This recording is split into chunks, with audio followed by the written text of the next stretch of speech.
you sign off. If you just want to do what we've been doing, we'll do that. Yeah, well, Honky Tonk, well, the first album, yeah. We believed that if we had the right set of opportunities with a label that believed that we could succeed and that it would resonate. Just moments ago, the news hit that Dwight Yoakam, at the age of 67, did what we've all been wondering about.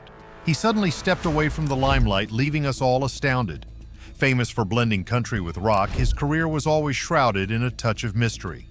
Dwight's passion for music was sparked early on by his family and a cherished guitar, and he quickly rose to fame, leading a band that became a high school sensation. What could make such a renowned star vanish at the height of his success? Tune in as we delve deep into the enigma surrounding Dwight Yoakam's abrupt departure. A musical odyssey. His love for music began early. His dad, who had hoped to play the guitar himself, gave him his first guitar from the K Musical Instrument Company. He accidentally broke that guitar, but he received another one for Christmas in 4th grade. That gift sparked his interest in writing his own songs. His parents had a collection of records and often listened to a local AM country music station, WMNI, where he heard artists like Johnny Cash and Johnny Horton. This early exposure shaped his musical tastes. He would often sing with his grandparents during family trips, a tradition passed down from his mom. As his teenage years approached, a mysterious letter arrived from Nashville, hinting at a secret that could change everything he knew about his family's musical past. But this was just the beginning. In 1968, his family moved to another part of Columbus, and he started attending Northland High School. His mom encouraged him and his siblings to join the school band. He picked up the drums and also got involved in drama, playing a key role in Flowers for Algernon, which helped build his confidence. In his senior year, he formed a rock and roll band with some friends and started performing at school events. Known as the Greaser Band, they quickly became popular at local parties. After high school, he briefly attended Ohio State University but dropped out to focus on his music. He started performing in clubs around Ohio, but not all experiences were good. At one point, he was even offered a fake music contract. Despite this setback, he decided to move to Nashville to pursue his music dreams. However, Nashville wasn't quite ready for his honky-tonk and bluegrass style, so on a friend's advice, he moved to Los Angeles. And that's where things really started to change. In 1982, he met Pete Anderson, a guitarist and producer, at a bar in Los Angeles. They quickly bonded over their love for artists like Merle Haggard. Anderson introduced him to the local music scene, which was full of new sounds like cowpunk and alternative country, featuring artists like Joe Ely and Lone Justice. He began to gain attention in this lively scene. But this wasn't the toughest part. After facing rejections in Nashville, he didn't follow the typical path most country artists would take. Instead, he stayed in Los Angeles, where his unique mix of country and rock was more appreciated. He wasn't chasing hit songs. He focused on creating honest, raw, honky-tonk music. By 1984, he had written many songs, and with Anderson's encouragement, he recorded an EP, marking a major turning point in his music career. Throughout his career, Yoakam has made a big name for himself in country music. He started with his first release, an EP called Guitars, Cadillacs, etc., etc., under Oak Records. This EP included 5 songs written by him and a cover of Johnny Cash's Ring of Fire. These songs quickly became popular on many independent radio stations around Los Angeles. That same year, he got the chance to open for the Blasters. This performance led to him being noticed by Paige Levy, an executive at Reprise Records. With her support, he signed a deal with Reprise in 1986. The label re-released his EP, adding 4 new songs and marking it as his official debut album. One of the new tracks was Bury Me, a duet with Maria McKee. The album's first single was a cover of Johnny Horton's Honky Tonk Man from 1956. The song did very well, reaching number 3 on the Billboard Hot Country Songs chart in the summer of 1986. It was even more successful in Canada, where it hit number 1 on the country music charts. The music video for Honky Tonk Man was groundbreaking. It was the first by a country artist to be played on MTV. Dwight's success was just beginning. The tragic exploration of a country legend. But that wasn't all. The album itself shot to the top of the Billboard Top Country Albums chart. Yoakam also released singles like Guitars, Cadillacs, and It Won't Hurt, both of which climbed the charts. Years later, in 1999, the album was certified double platinum by the RIAA for selling 2 million copies in the US. This success brought him Grammy nominations for Best Male Country Vocal Performance and Best Country Song. He was also nominated for the Horizon Award at the CMA Awards. Additionally, Honky Tonk Man was up for Music Video of the Year, and he won Top New Male Vocalist at the ACM Awards in 1986. The next year, he released his album Hillbilly Deluxe with Reprise Records. This album featured a mix of cover songs and original tracks, including a version of Elvis Presley's Little Sister and hits like Little Ways and Please Please Baby. Another cover, Lefty Frizzell's Always Late With Your Kisses, also made it onto the album. All these songs were successful on the country music charts from late 1987 to early 1988, with Little Ways even reaching #1 in Canada. But the story doesn't stop there. Another standout track from Hillbilly Deluxe was Reddin' Writin' Route 23, a personal song about a highway in Kentucky near where Yoakam's grandparents lived. The album went platinum, showing it had sold over 1 million copies, and he earned another Grammy nomination for Best Male Country Vocal Performance. But that wasn't the end of it. Buenas Noches from a Lonely Room also featured covers of classics like Hank Laughlin's Send Me the Pillow You Dream On and another Johnny Cash song, Home of the Blues. The album included backing vocals from Maria McKee and a contribution from Tejano accordionist Flaco Jimenez. Critics praised the album for showing his growth in style and his comfort with his unique honky-tonk sound. Both the album and the song, Streets of Bakersfield, were nominated for Grammy Awards, with the song also getting a CMA nomination. To wrap up the 1980s, he released his first greatest hits collection, Just Lookin' for a Hit. This collection included some of his popular singles and new covers of songs by the Blasters and the Flying Burrito Brothers. He also collaborated with K.D. Lang for a duet version of Sin City. The single Long White Cadillac made it to number 35 on the country charts. The duet Sin City earned a Grammy nomination for Best Country Vocal Collaboration, further highlighting his ongoing influence and success in country music. He didn't just get nominated for a Grammy, his career really took off. Before releasing his 1993 album This Time, he wrote most of the songs alone or with Costas, except for the hit single Ain't That Lonely Yet, which was a collaboration between Costas and James House. This song reached #2 on the Billboard Country Charts, hit the top spot on the American Radio and Records Country Charts, and led the Canadian RPM Country Charts. Thanks to this track, he won his first Grammy for Best Male Country Vocal Performance that year. The album This Time produced 4 more singles between 1993 and 1994. Both 1,000 Miles from Nowhere and Fast as You almost reached the top of the charts, with Fast as You becoming his first song to enter the Billboard Hot 100, where it peaked at number 70. New changes and more awards were up ahead. A shift in country sound. Next came Try Not to Look So Pretty and Pocket of a Clown, which didn't perform as well on the charts. For this album, he and his producer Anderson took a new approach, breaking away from their earlier style. He felt he had expressed everything he wanted with his earlier music and was ready for a new direction. He mentioned Home for Sale as a great example of this shift, calling it a pure country song that featured a Hammond organ, a unique choice for country music. Critics also noticed doo-wop elements in Pocket of a Clown and hints of Roy Orbison's style in Ain't That Lonely Yet. The tour for This Time began in July 1994, covering 75 cities and featuring Alison Krauss and Union Station as the opening act. That year, Ain't That Lonely Yet was up for Single of the Year, and he was nominated for Male Vocalist of the Year. By 1996, the album had sold over 3 million copies, marking a high point in his career. But that wasn't all. He released 2 more albums in 1995. The first, Dwight Live, captured a live performance from July 1994 in San Francisco. Some critics felt the live versions didn't quite match up to the studio recordings, but others praised the album for its energy and highlighted his strong vocal performance. This album earned a gold certification in 1996. His next project was the studio album Gone, where he wrote all the songs himself, with a few collaborations with Costas. The album featured notable backing vocals from Carl Jackson, Jim Lauderdale, Joy Lynn White, and the Rembrandts. The lead single, Nothing, co-written with Costas, reached number 20 on the Hot Country Songs chart. But not all of the songs did well. The B-sides Gone, That'll Be Me, and Sorry You Asked were also released as singles, but neither made it into the top 40.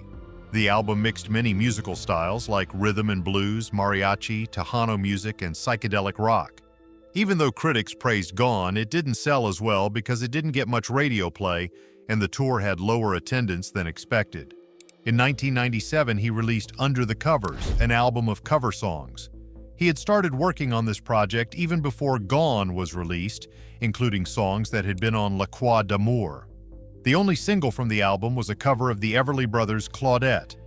It also featured Ralph Stanley, a bluegrass legend, playing the banjo on a cover of The Clash's Train in Vain, and Sheryl Crow joined for a duet on Sonny and Cher's Baby Don't Go. The album wasn't perfect, but it was seen as creative and worth listening to multiple times to appreciate his bold choices. But even with all this new music, Yoakam wasn't done.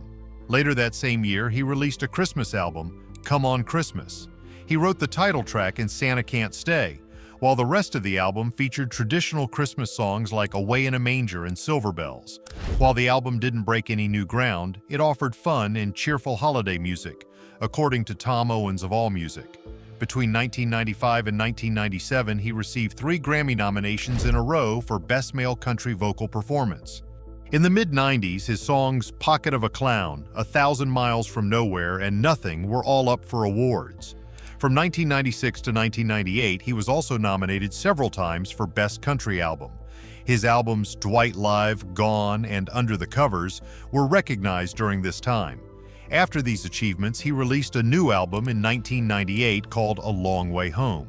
For this album, he decided to write all the songs himself, which was different from his usual style of working with others or including cover songs. The album featured 2 singles, Things Change and These Arms, and included a duet with Ralph Stanley on the track Traveler's Lantern. Reviewer Brian Steinberg praised the album for its genuine sound. It may not have been groundbreaking, but it was enjoyable enough to keep people listening. Dwight kept pushing his music further. Echoes of Nashville. That same year, he worked on a charity album with Little Dog Records, which was run by his producer and guitarist, Pete Anderson. The album, We'll Sing for Food, featured various artists covering his songs. Artists like Sarah Evans, Mandy Barnett, Kim Ritchie, Gillian Welch, and David Ball contributed their own versions. Reviews of both albums were mostly positive.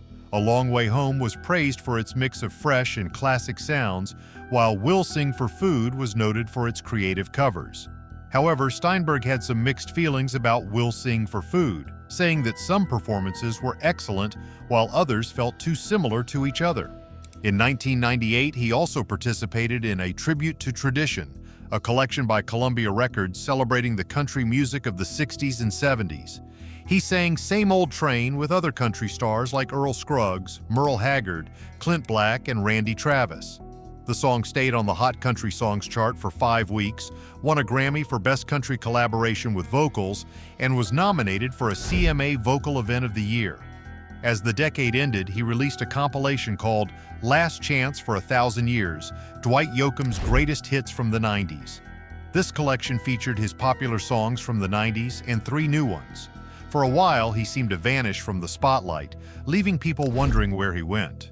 But the truth was, he was shifting his focus to other things. As he ventured into the world of acting, he secured roles in various movies and TV shows. Among his initial forays into acting were appearances in the CBS series P.S. I Love You and the 1993 film Red Rock West. The year 1994 saw him portraying rancher Mac Brazel in the TV movie Roswell. A significant milestone in his career came with the 1996 film Sling Blade, directed by Billy Bob Thornton, where he played Doyle Hargraves. This role contributed to a collective nomination for the entire cast at the 1997 Screen Actors Guild Awards. Concurrently with his acting, he engaged in music, writing songs for A Long Way Home in Austin, Texas, while participating in the 1998 film The Newton Boys, directed by Richard Linklater.